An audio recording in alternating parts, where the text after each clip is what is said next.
Council.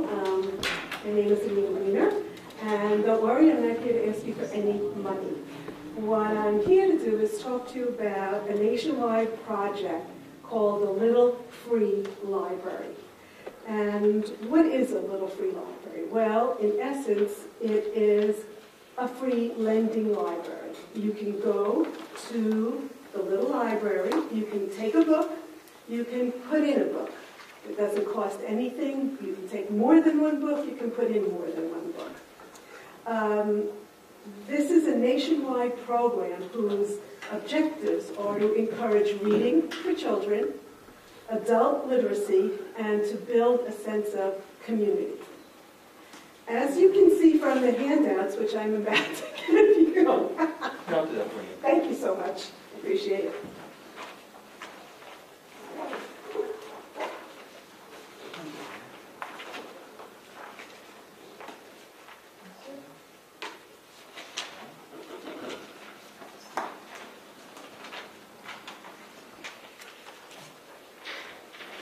These little libraries kind of look like souped-up birdhouses. And they can be designed and made in many configurations.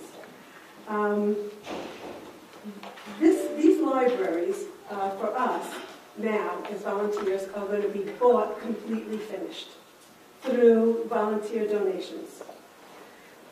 They can also be bought as a kit and be put together and decorated. They can also be made from plans that are downloadable from the Little Free Library organization, and we can put them together from scratch using recyclable materials. That's part of the program's agenda. Or people can make donations so we can purchase more libraries. These free libraries can be placed any place, and they're available 24/7.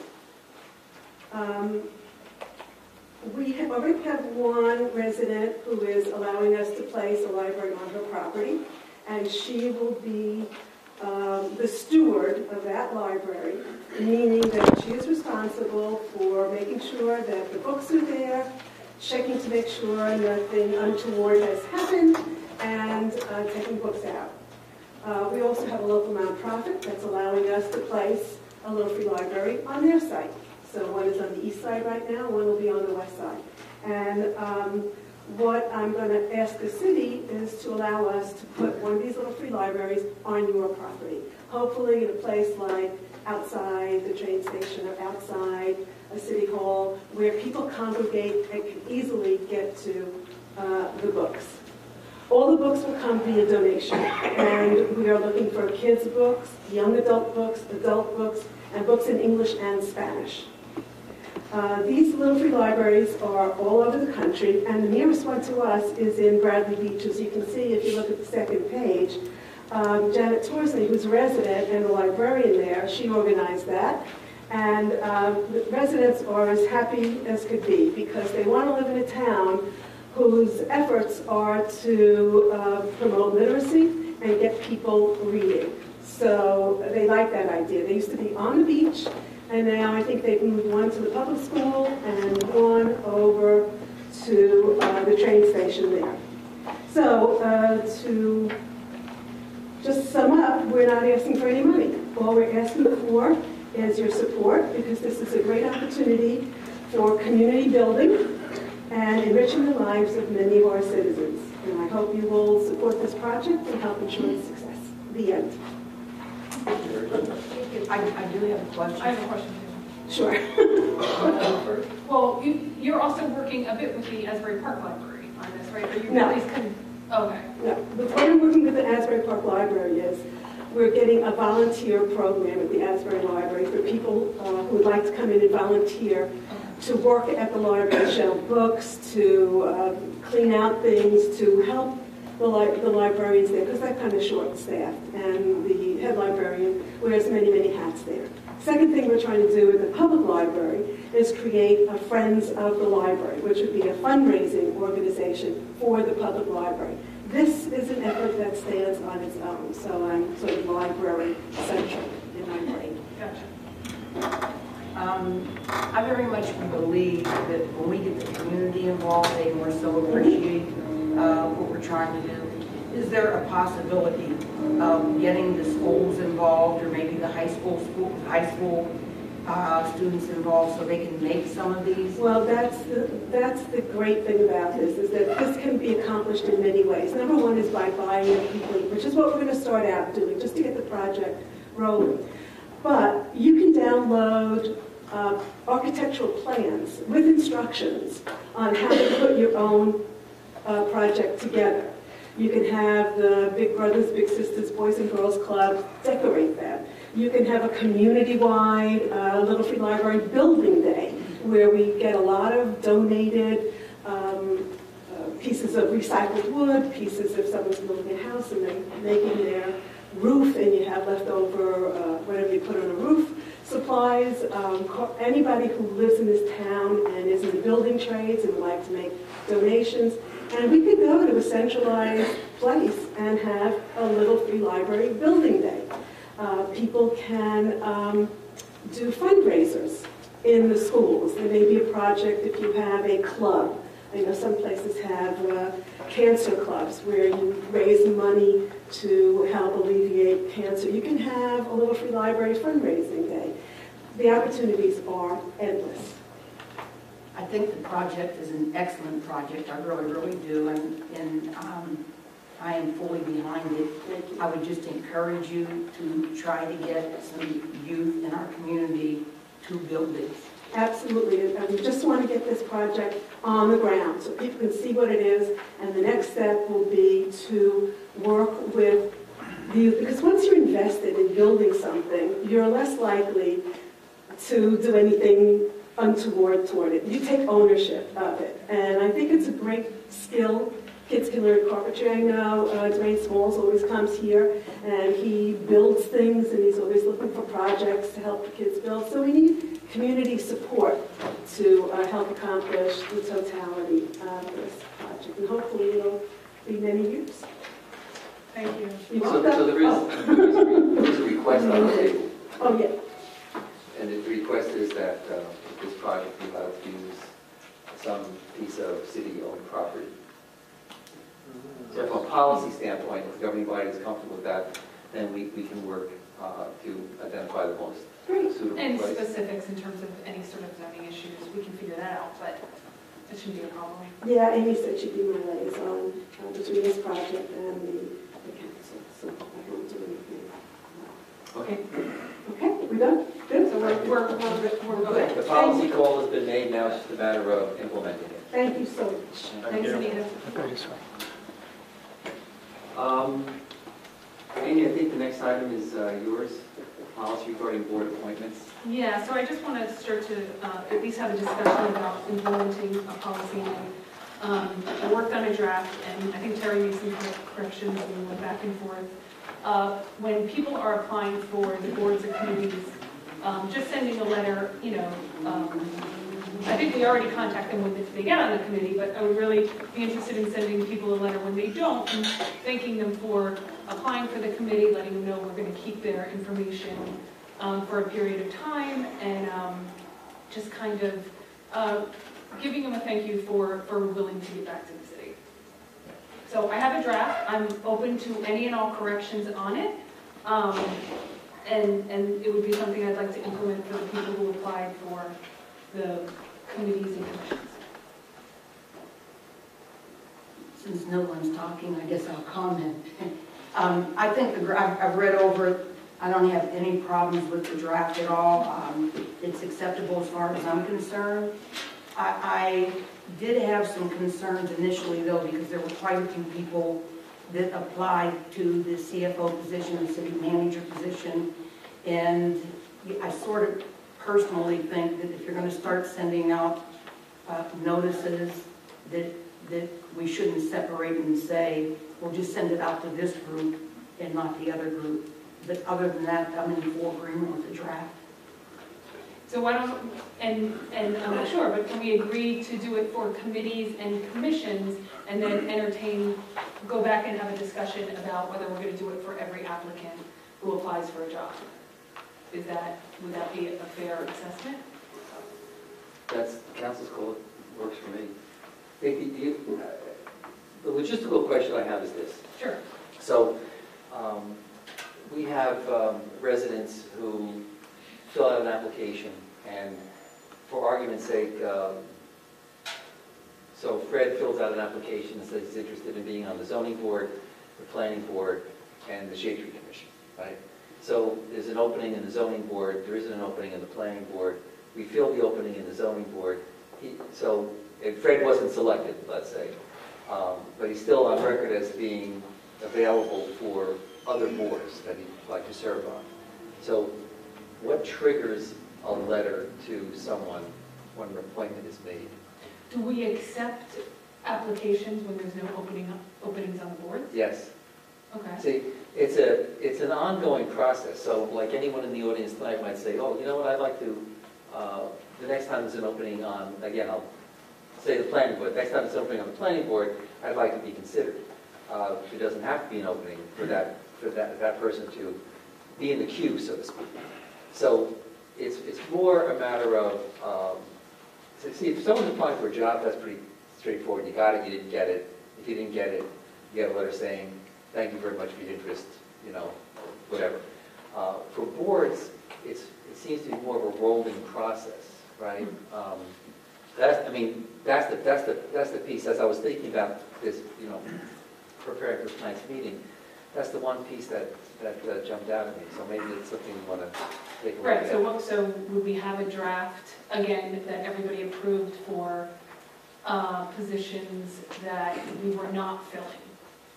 How did Fred? You're an attorney in other towns. Do you have an idea on how they kind of go through the process? And again, my thought is that if people offer their services, I want to thank them in some way if they're not selected, right? That's the spirit of what I'm trying to do. Right. Totally understand. There hasn't been a discussion like this in the other towns with regard to sending out a formal letter. When people apply, typically the appointments are made at a reorganization meeting. Other towns typically reorganize on January 1st, whereas here, we only reorganize once every 4 years. So the appointments happen statutorily, depending upon the length of the term of the particular position, whether you have a statutory board or a commission. So you will be doing these on a rolling basis, as Mr. Reedy indicated. So it's really at your discretion as to how you would like to handle this. And I think Mr. Reedy does raise a good point, because I have looked through these applications, and it's not uncommon for people to indicate that they're interested in multiple commissions or boards or committees. Okay. All right. I mean, I can table it and give it some more thought. Did everyone hear that? Yeah, I agree with Terry that might be a logistic problem, because we do keep people on file for a while, and it's ongoing, and as openings come. Do we keep people on file ongoing, Steve? Yeah, we do. Yeah. Okay. Stay on. File at home. Okay. Well, you see, now in the letter that you drafted, Amy, something else occurred to me. You talked about like after 6 months. Look, so you know there may be a policy call that you want to make as to how long applications stay in the queue without checking back with the resident saying, hey, we have an application. Are you still interested? You know, that might be another way to acknowledge that people are offering their services to the community, let them know that they're being considered for openings when they come, make sure that they're still interested in the, you know, just another thought while you're mulling that over. Yeah. So, and maybe it's a couple of different drafts. We have a couple of different drafts on hand, right? Perhaps the letter just needs to be tweaked, that we send a letter after you receive an application acknowledging that you received an application, and that we'll be in touch. That's They're appointed. another way you could do it. Okay. All right. You can give it some thought. So we're going to table? Yeah. Let me think about. Let me call. To be honest, I'll call some other towns and see if they, how they kind of go about doing it. Yes. All right, next item on the agenda is alcoholic beverage control ordinance discussion. Amy, I think you raised this at the last meeting about hours of operation and taking a look at our ordinance and from policy, again, from a policy standpoint, when retail establishments should be allowed to open their doors for sale of alcoholic beverages, is how I understood it.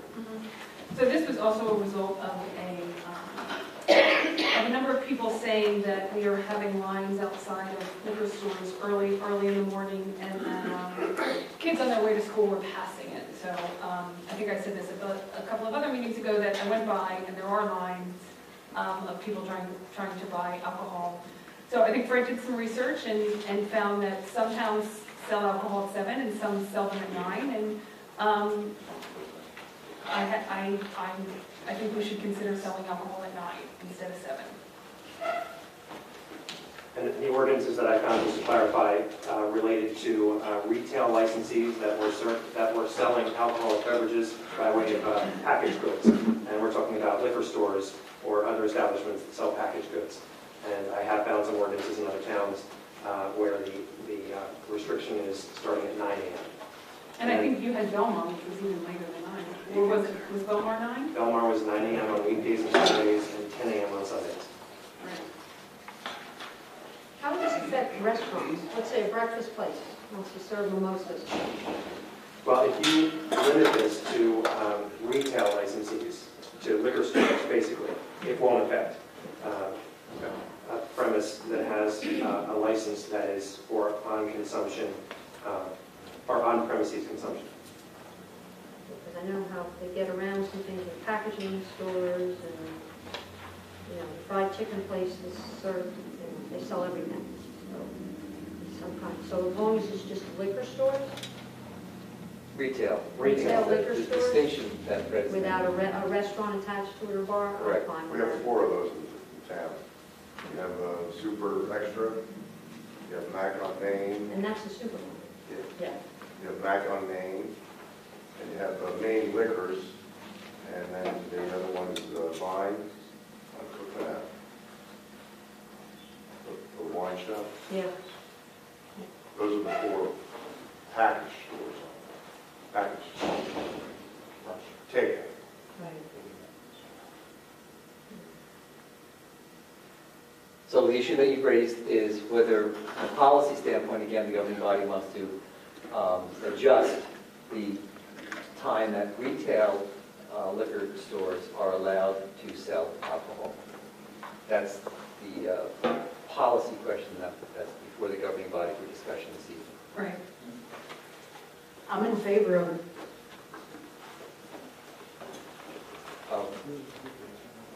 Of switching the hours so they open up later after the school children, because that's one of the reasons why you brought this up. Right, exactly. So John? that's 3. John, I think. Hello? I'm fine with it as long as it's just the packaging, the liquor stores and not restaurants. We only have 4. We know the hours of one, the hours of the other 3. We don't know. They're permitted by ordinance to start selling at 7 a.m.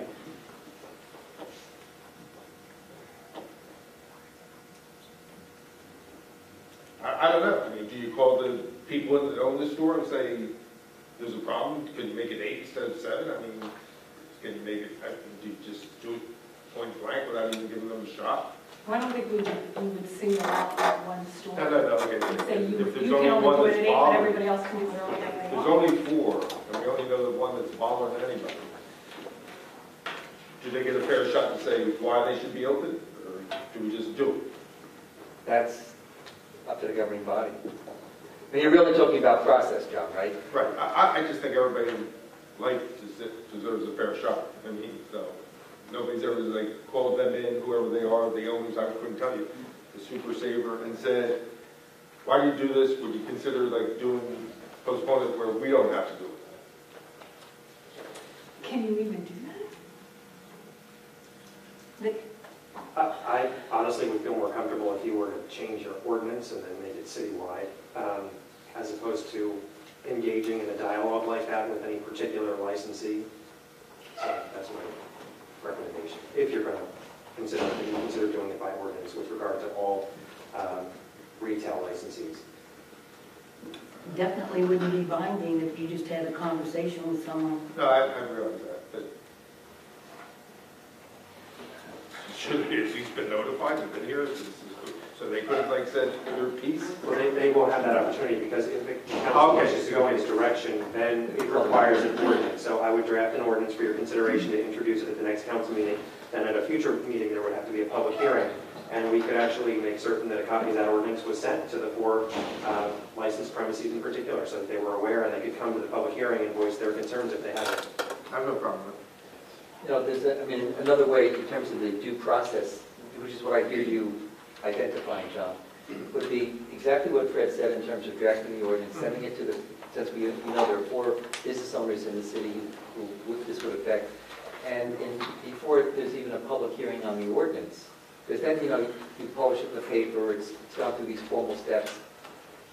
You can invite them to a work session after they've had a chance to look at this, very quickly, not letting it linger, and have that same conversation before it's a public hearing.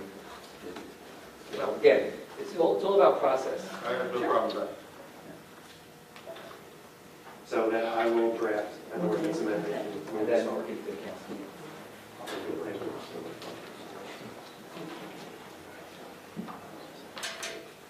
The next item on the agenda, best practices. So let me introduce, give a little background. The state of New Jersey, I want to say maybe 2 or 3 years ago, established a list of what they consider to be best practices for municipalities to adhere to. And Asbury Park, and this is something that every municipality receives a copy of and is asked to take a look at and participate in. Municipalities who receive transitional aid, the state takes it to another level, and that is you go through the best practices, and there's, I believe, 50 of them, and as you go through the best practices, you say yes, no, something we're working on, not applicable to our city, that type of thing. You fill that out, and then you get rated in accordance with how well you did. And if you fall below a certain number, the state has the option of reducing your transitional aid in accordance with how well you're adhering to best practices. The state does not require that the city pass by resolution best practices or anything like that, but it does require that that there be a discussion at the governing body to make sure that the governing body is aware that these practices are out there, and then it acts as a guide for how we do business in the city. And so that's why this item is on tonight's agenda. Basically, so the governing body is aware that we're working in accordance with the state guidelines on best practices. Okay. Thank you. Next item, there are 3 items on the agenda to be presented by our city engineer, Joe Cunha. Joe.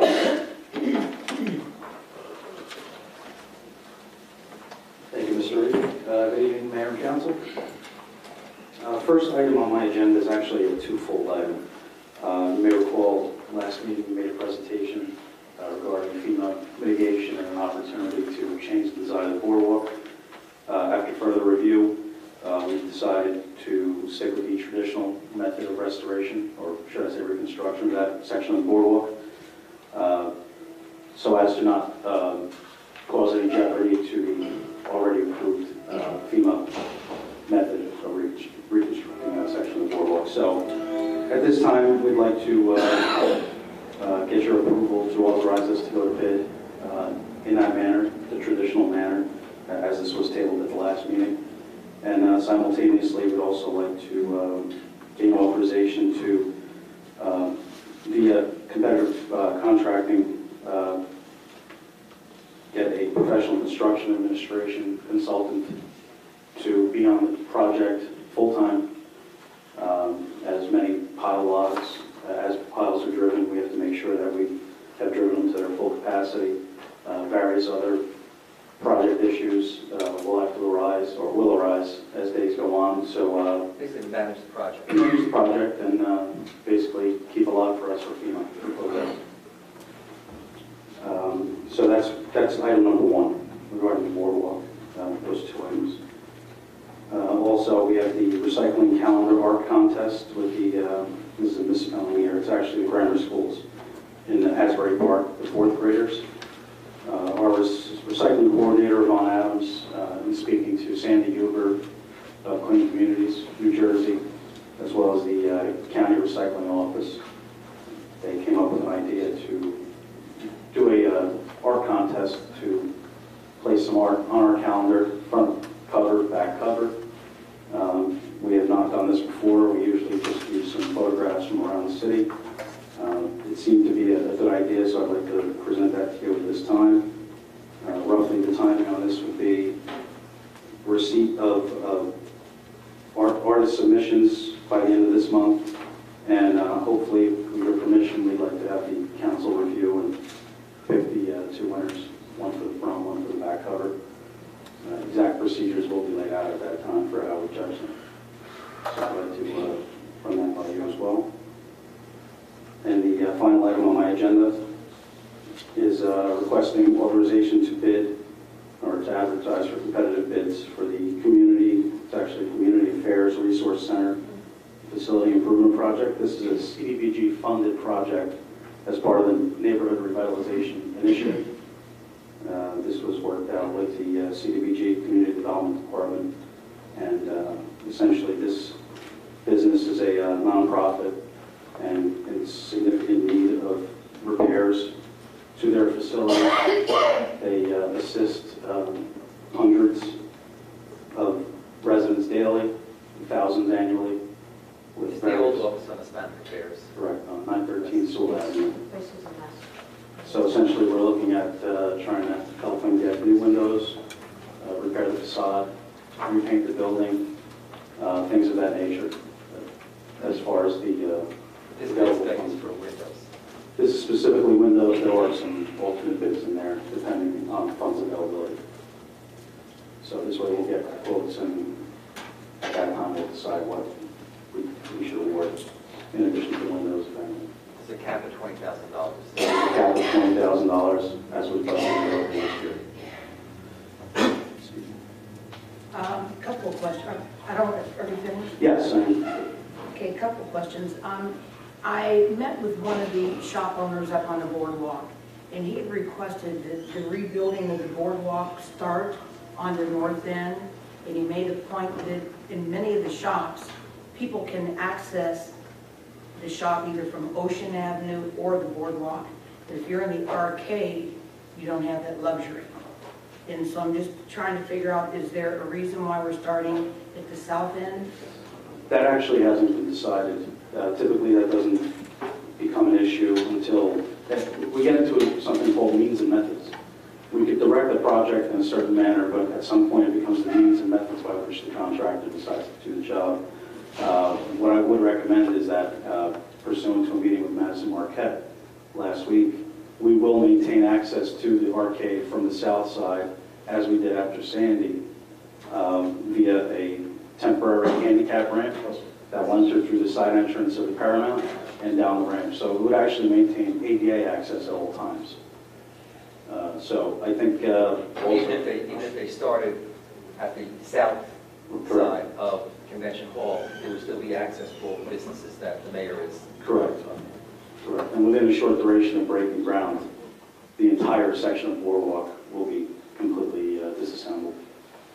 So that's going to happen very quickly.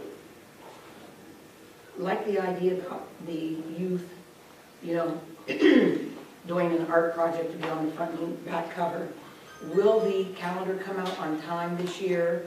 And will there, I'm sure there are a lot of people here who are wondering if there's going to be advertising included in this year's calendar. We don't have any plans for the advertising. After analysis last year, it didn't seem that it was, I don't want to say lucrative, because it is all grant money that funds the calendar. It just seemed that we had a lot of repeats.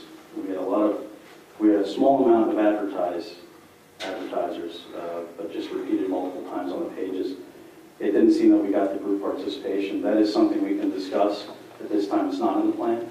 But yes, we absolutely plan on being at the printers by the first week of December, whereas last year we were a month beyond. Anyone else? questions? 913 schools, used to be the city health department, many years ago. Okay, you answered the cap of $20,000 in that question, how do other nonprofits find out about the availability of this money? Because I know there's other nonprofits that, how do they find out about it? I think it starts with reaching out to I can address that, because quite frankly, now Cassandra Dickinson is the Director of Community Development, as you know. And the process that she inherited was really, one was more of word of mouth. There are public meetings that are held as required by HUD where the grant is discussed, eligible activities, types of projects that are eligible for funding. But there hasn't been a more formal process. And one of the things that Cassandra is putting together now is an application process, so that there'll be better marketing, there'll be a more formal application process. In this case, the organization knew of the funding source, came to the city directly, said, we need this, it was eligible, it was needed, all of that. But I, quite frankly, looked at the same thing that you're asking, John. So Cassandra's putting together an application process that will be advertised. Every nonprofit or whatever other organizations in the city that are eligible would then would apply for the CDBG funding.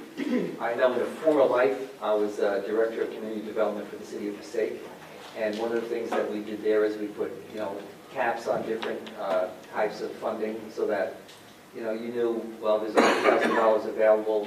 The maximum grant you can get is 15 or 20 or whatever, put some parameters to it so that it's a more transparent process. And that's what she's working on right now. Okay. Back to the boardwalk project. First of all, I'd like to thank Mr. Reedy and Mr. David Alvarez from the real FEMA department. Not the two gentlemen who were here 2 weeks ago who I don't even know if they work for FEMA.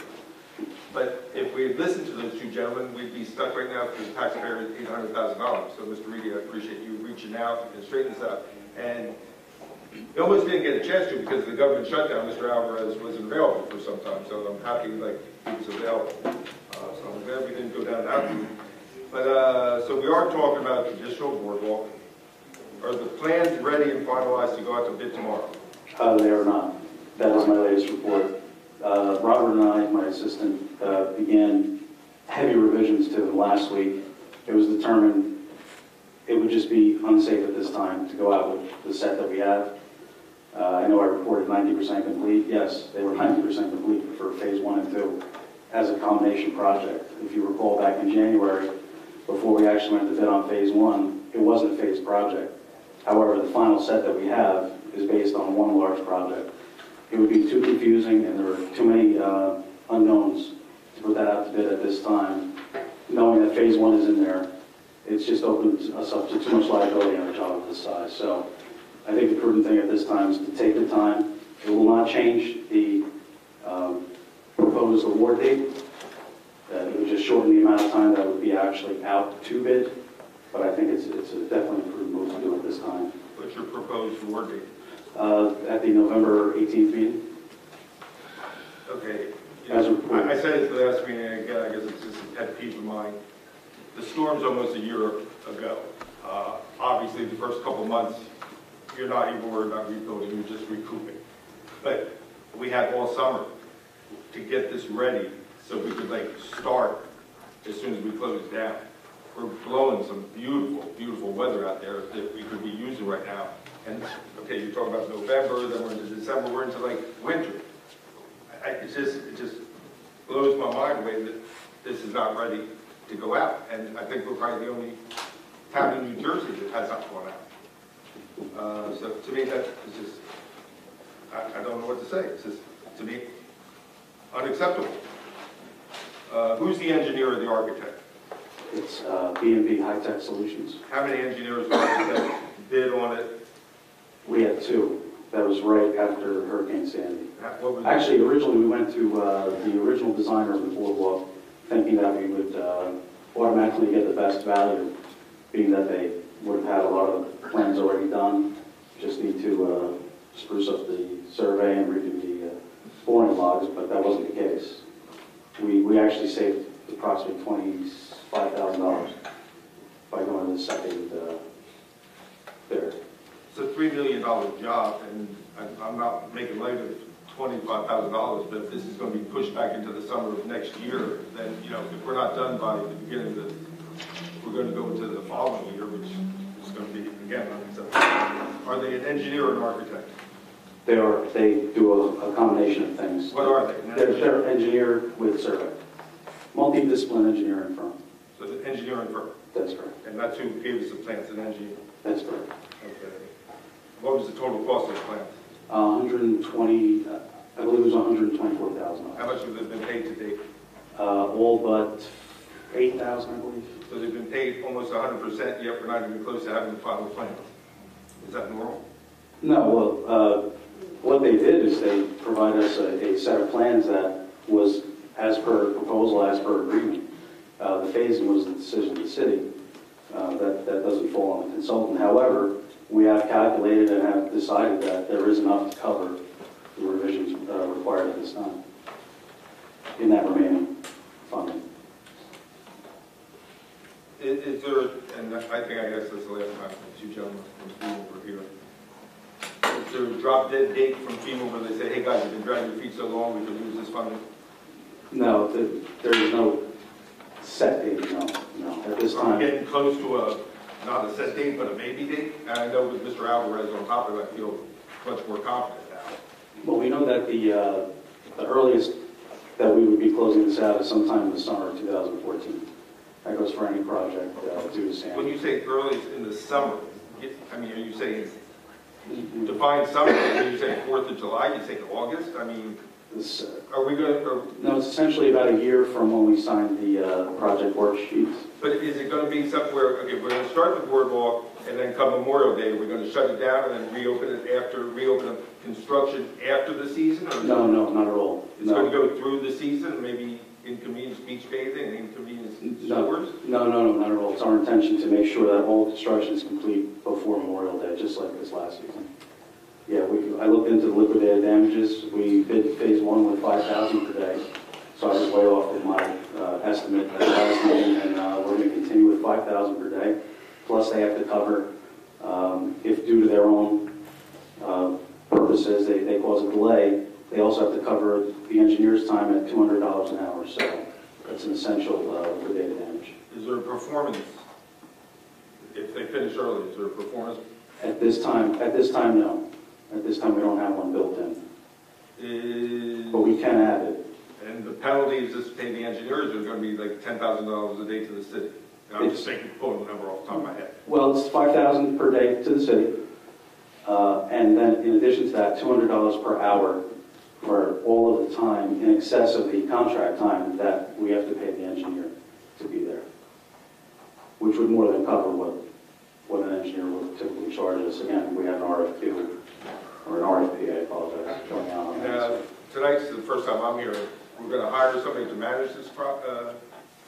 I think it would be prudent at this time. We were somewhat criticized with phase 1, but we made it through with our in-house staff. Who criticized you? I did. I'm sorry. Who criticized you? I did. FEMA, no. Oh, okay. No, it was FEMA. I apologize for that. Okay. But with something... What's that going to cost us? Right now, it's estimated to be anywhere from 80 to 100,000. So we'd be Oh, no, hiring someone. I apologize. That'd be the overall. We're on the hook for 10% at this time, and that's what we, so 8 Okay, 8 to 10,000. 8 to 10,000, yeah. And who FEMA picks up the other? FEMA, that's correct. They pick up people, okay. Yeah, there's a built-in, in the approved project worksheet, there's a built-in amount that would cover not only the design, but also the construction administration. And that goes for any FEMA project, FEMA related. Okay. You know I'm disappointed we're not out there, we're not working already. I understand. It's over with, so we just have to go forward. But let's hope everything goes right from here on out, because let's hope nobody contests the bids, because then we're into February and March, and then what do we do? Then we may use FEMA money. Let me switch on you a second. Wait, can I just sticking on that one just for 1 minute? So we hire someone for $80,000 to $100,000 that FEMA reimburses, and what do they do exactly? They oversee. Daily construction activities. They recommend to the city payments and quantities along the way based on the performance. A very important part of this is the initial, well, after the demolition, counting the blows to the actual piles to make sure that we've reached our bearing capacity. There's a chance that a contractor with nobody watching would be able to essentially pound out a pile to a certain point, but if that pile reaches the elevation where it has to be and doesn't have the bearing capacity, it could sink in time. You cannot risk that. That's like building construction 101 when it comes to piles. So Terry, we pay this money first and then. It's reimbursable, right? All of the FEMA grant money is reimbursable. So you pay it, you document it as part of what Joe was talking about in terms of having documentation for exactly what was done, and more importantly, quite frankly, is that the job is done according to spec. Right? And John, I know we're all painfully aware of some of the work that was done going back to the original Asbury Partners infrastructure work that wasn't properly, they didn't oversee it properly, and we ran into all kinds of problems. So having on-site management is a key part of making sure it's done right the first time. There's no, you're not going to try to save that e-pay, are you? No. No, I mean, whatever stays whole, the city keeps, and we've been manufacturing little pieces of furniture, benches, and no, but I mean, but once we go, we're going to go full speed ahead. Yeah, unfortunately, yeah. Trying to unscrew each piece of I think it would cost. Okay, I think it would cost too much. So do I. Because I'm not worried about the cost, I'm worried about the time. Exactly. Okay, switch gears on you a second. What's the status of the Sunset Avenue footbridge? Sunset Avenue footbridge. I reached out to SHPO, State Historic Preservation Office, this weekend. After reviewing my emails, my various unanswered emails, to FEMA's actual Historic Preservation Office. So I hope to hear back and set up a meeting with the state. I've heard no movement whatsoever. We were told initially by FEMA that the State Historic Preservation Office, once involved, which they now are, would guide this strictly, the scope of this project.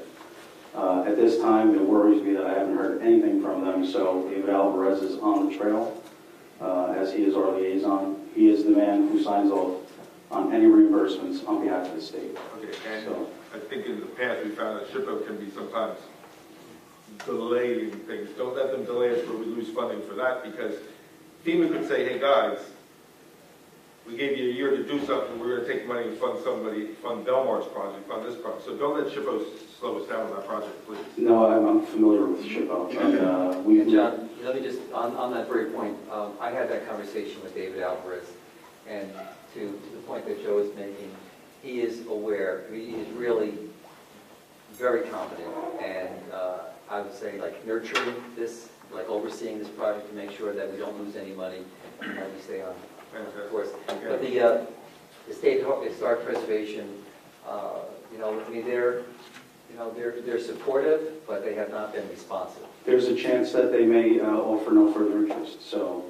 Okay, but I'm glad again to thank Mr. Alvarez. Last thing I brought up 2 weeks ago. Any update on that barrel in the middle of Sunset and Memorial? Are we getting any closer to fixing that before winter gets? Yes. Yes. Yes, we solicited some quotes. I'm prepared to give them to Ricky Gartz this week for recommendation. We have to get moving on that. But that's the actual manhole that's disintegrating on us. Thank you. Well, I have a question. Do you want me to just go? I was just going to ask how did the Cablevision Wi-Fi conversation go? That meeting went relatively well. The main purpose of expanding that meeting was to see if we could get Wi-Fi spots that cover the city. Well, apparently, as far as Cablevision is concerned, we already have over 350 Wi-Fi hotspots in the city, both indoor and outdoor. They don't completely canvass every portion of the city, but the main caveat to this is you have to be an Optimum customer. And there is no provision at this time or any plan to allow the city, for example, and again, just an example, to pay for some kind of account where everybody would have free access. That just doesn't exist and apparently won't exist. What they did say is that the waterfront was a weak area because during the Asbury Partner days, when they were doing all the infrastructure on Ocean Avenue, they had to move their hotspots back to Kingsley. We reviewed a plan for them to move them back into the medians. They won't even really be noticeable right near the electrical cabinets at the tips of the 100 block at Ocean Avenue. So that should certainly boost the connectivity on the boardwalk and the beach. Okay. So they're restoring it. They're actually going to restore it back to the way it was. Anything else?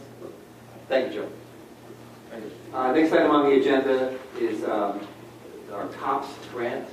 Captain Kelso, come forward.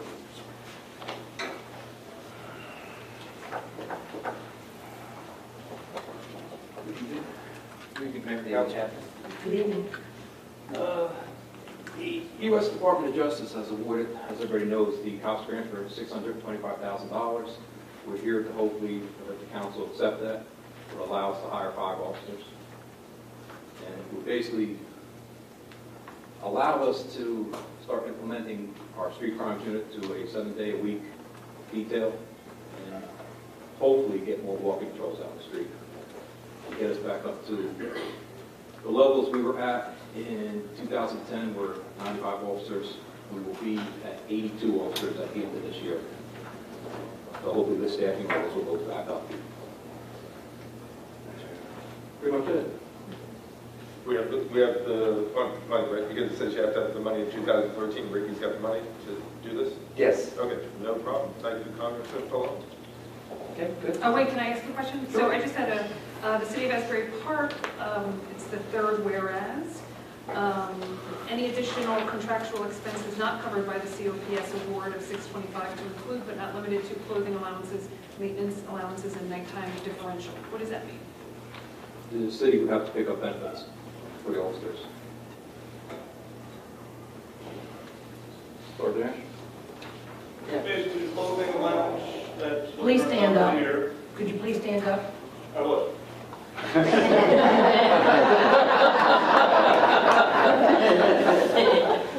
It's the $1,100 a year that we annually pay out to officers for each clothing allowance. Maintenance, I believe, is It's minimal. $500, and then nighttime differential is if you work anytime between 4 p.m. and 8 a.m., you get $4 a day. Oh, I just didn't know what it meant. Okay, thank you. Thank you. Next item on the agenda, matters to be introduced by City Council. John?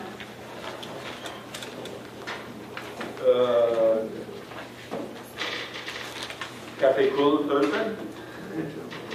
I think so. Paul? Yes? Deep Blue Goose Night is Thursday, yes. Okay. Thank you, John. Okay.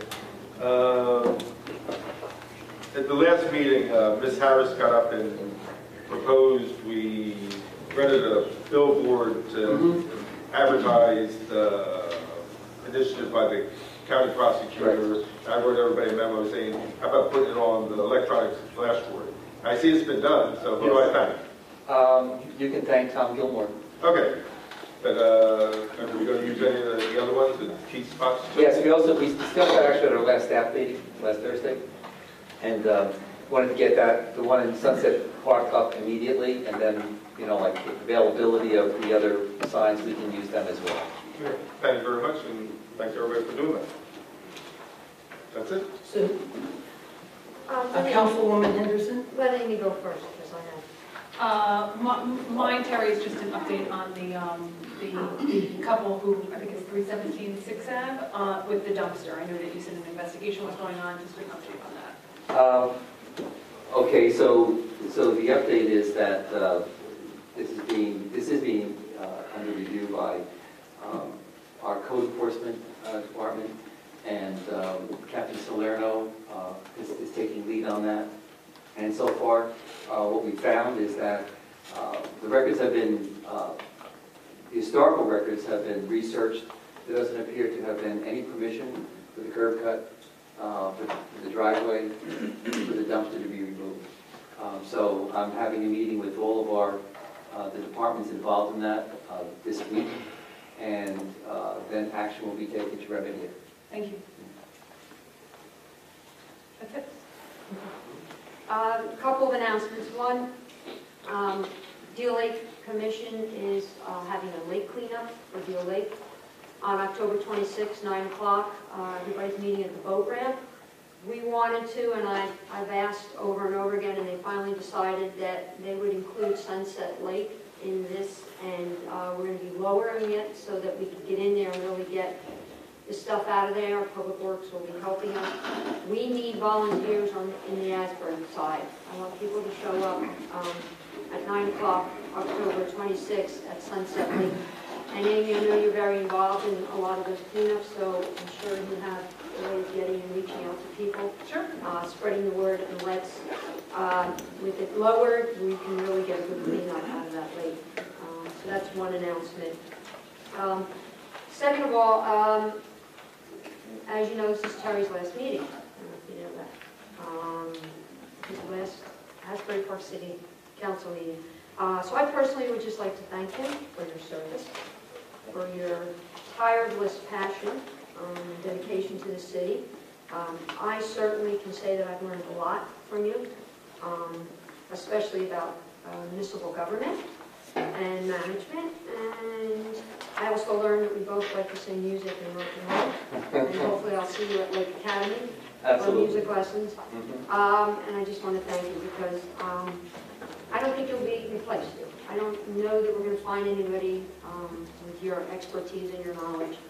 And as you all know, I'm not in favor of getting rid of you at this point because with you, you're also taking all the knowledge you have on all the development that is occurring in the city, all the investments that are occurring in the city, and I just hope that we, as a council working together, can keep that going.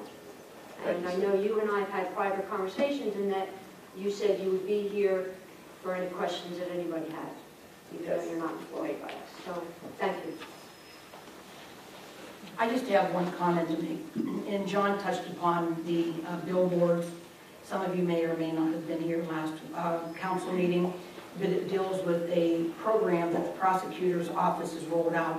It's called Crime Stoppers.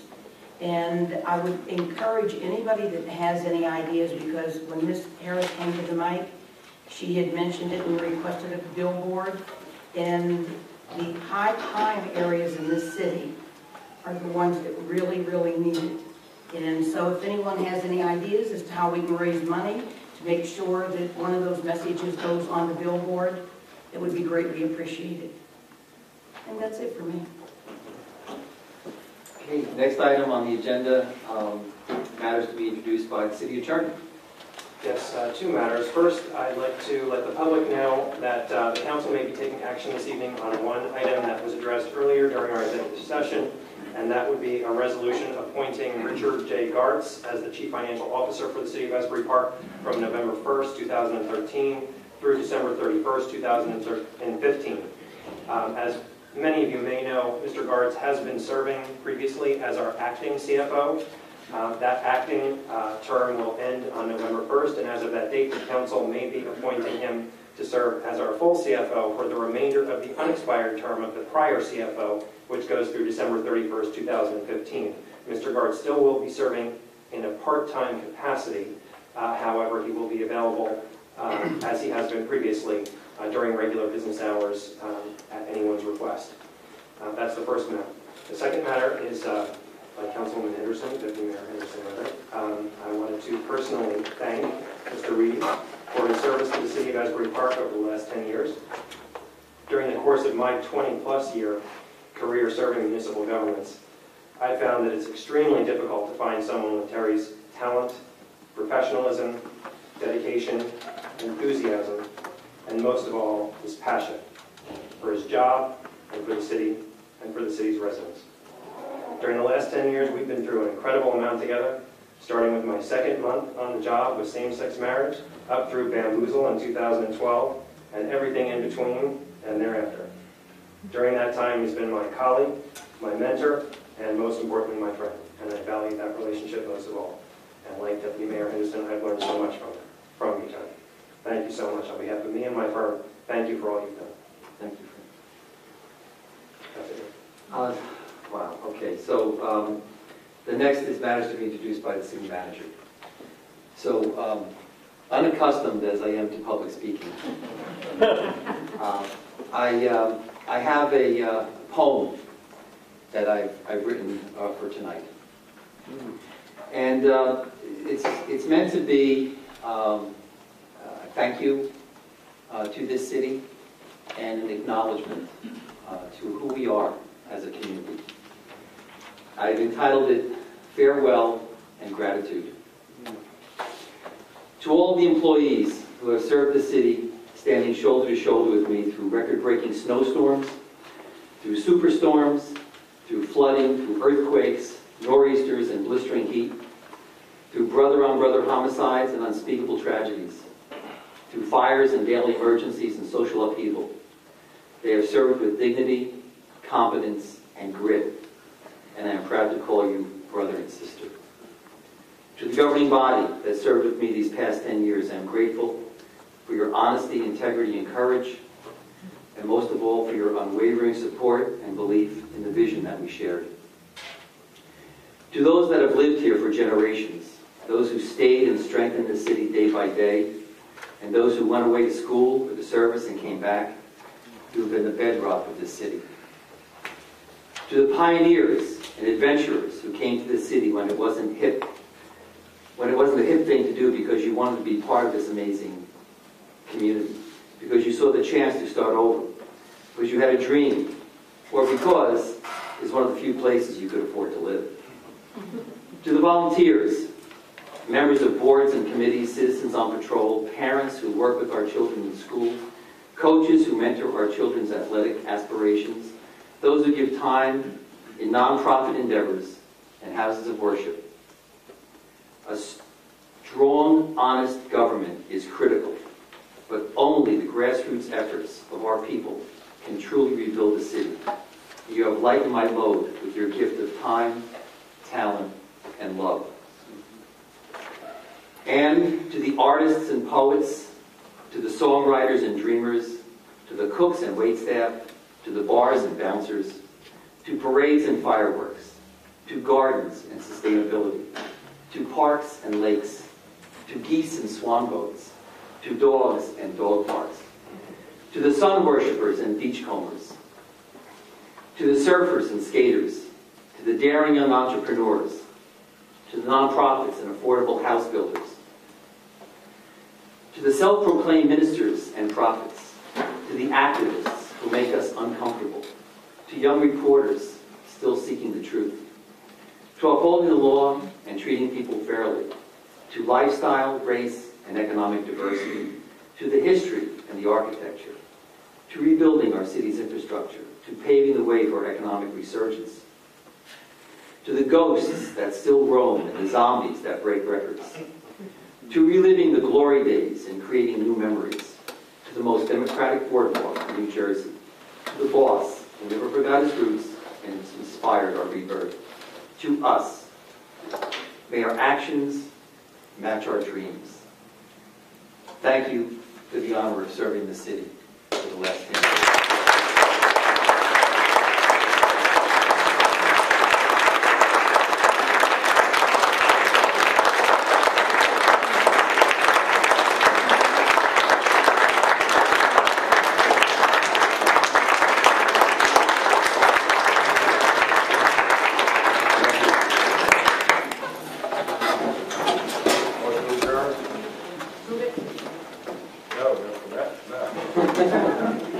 Second? Yes, all in favor? Aye. 5 minutes? 5 minutes. Damaged and